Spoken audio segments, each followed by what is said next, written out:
Guys, അപ്പോൾ എല്ലാ ദിവസത്തെ പോലെയും ഇന്നും എനിക്ക് സ്പെഷ്യൽ ഡേ ആണ്. അപ്പോൾ രാവിലെ തന്നെ എനിക്കൊരു വർക്ക് ഉണ്ടായിരുന്നു. അപ്പോൾ പോകാൻ വേണ്ടി ഞാൻ ഇറങ്ങിയപ്പോഴത്തേക്കും നമ്മുടെ റോഡ് ആക്ച്വലി പൈപ്പ് ലൈനിൻ്റെ വർക്ക് കാരണം നമ്മുടെ കുത്തിപ്പൊളിച്ചിട്ടേക്കാണ്. സോ എനിക്ക് വണ്ടി എടുത്തിട്ട് പോകാൻ പറ്റാത്തതുകൊണ്ടിട്ട് എൻ്റെ ഫ്രണ്ട് വന്ന് പിക്ക് ചെയ്യാൻ പറഞ്ഞിട്ട് ഞാൻ നിൽക്കുമായിരുന്നു. അപ്പോഴാണ് ഞാൻ ശ്രദ്ധിച്ചത്, ഞാൻ എപ്പോഴും പറയാറില്ലേ എൻ്റെ സ്കിൻ ഭയങ്കര സെൻസിറ്റീവ് ആണെന്ന്. ഒന്ന് പൊട്ട് കുത്തിയേണ്ട അവസ്ഥയാണ് ഈ കാണുന്നത്. കുറേ നേരത്തേക്ക് ഇങ്ങനെ ചുമന്നൊക്കെ ഇരിക്കും, ഇങ്ങനെ അത് ഭയങ്കരമായിട്ട് ഇങ്ങനെ ഇരിക്കും. അത് ആക്ച്വലി നല്ലതല്ല കേട്ടോ, ചീത്തയാണ് ആക്ച്വലി. കാരണം എല്ലാവരും കാണുമ്പോഴത്തേക്ക് ഇങ്ങനെ ചോദിച്ചുകൊണ്ടിരിക്കും, എനിക്കിഷ്ടമല്ല.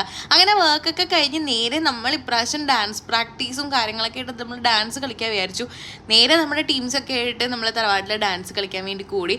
ആസ് യൂഷ്വൽ ഒരു 2 സ്റ്റെപ്പ് ഇട്ടതിന് ശേഷം ഞങ്ങളെല്ലാവരും റെസ്റ്റ് ചെയ്യാനിരുന്നു. അപ്പോഴേക്കും ഉച്ചയായപ്പോഴത്തേക്കും നമ്മൾ ഫുഡ് കഴിക്കാൻ വേണ്ടി വന്നു. ആൻഡ് ഈ ഫുഡിന് എനിക്ക് ഭയങ്കര സ്പെഷ്യലാണ്, എനിക്ക് ഭയങ്കര ഇഷ്ടമാണ്. കാര്യം പണ്ട് സൺഡേസ് നമ്മൾ കാറ്റീസൊക്കെ കഴിഞ്ഞിട്ട് ഞങ്ങൾ രണ്ടുപേരും കൂടി, ഇപ്പോൾ 2 പ്ലേറ്റ് ആയെങ്കിൽ പോലും പണ്ട് ഞങ്ങൾ ഒറ്റ പ്ലേറ്റിൽ നിന്ന് ഞങ്ങൾക്ക് സരതാൻ്റെ ഇങ്ങനെ വാരി തരുമായിരുന്നു കേട്ടോ. ആ ഒരു ഫുഡിന് ഭയങ്കര ടേസ്റ്റാണ്. എനിക്കത് പണ്ട് ഭയങ്കര ഇഷ്ടമായിരുന്നു. കുറേ നാളത്തെ ഞാൻ ഈ ഒരു ഫുഡ് കഴിച്ചപ്പോഴത്തേക്കും ഭയങ്കര സന്തോഷമായിട്ടോ.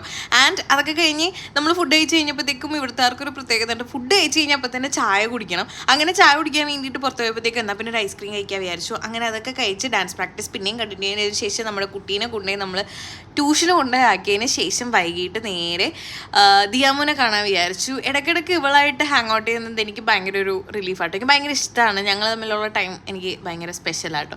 ആൻഡ് അങ്ങനെ ഞങ്ങൾ പെഴലേക്ക് പോയി ഒരു ചായയൊക്കെ കുടിച്ചിട്ട് പോകാൻ വിചാരിച്ചു. അതിനുശേഷം നമ്മൾ കപ്പ ബീഫൊക്കെ കഴിച്ചതിന് ശേഷം പിന്നെയും കുറേ നേരം ഞങ്ങൾ 2 പേര് എക്സ്ട്രോവേർട്സ് ആയതുകൊണ്ടിട്ട് തന്നെ ഞങ്ങൾക്ക് പറയാൻ ഒരുപാട് കഥയുണ്ട് കേട്ടോ. അതിനുശേഷം വീട്ടിൽ വന്നപ്പോഴത്തേക്കും വിഷ്ണുനും ചേച്ചിയെല്ലാം വന്നിട്ടുണ്ടായിരുന്നു. അങ്ങനെ അവരായിട്ടും ചില്ല് ചെയ്തതിന് ശേഷം നമ്മൾ നേരെ ഇന്നത്തെ ഡേ ഞങ്ങളുടെ അവസാനിപ്പിച്ചു. എല്ലാവരും ഇവരെ ഞാൻ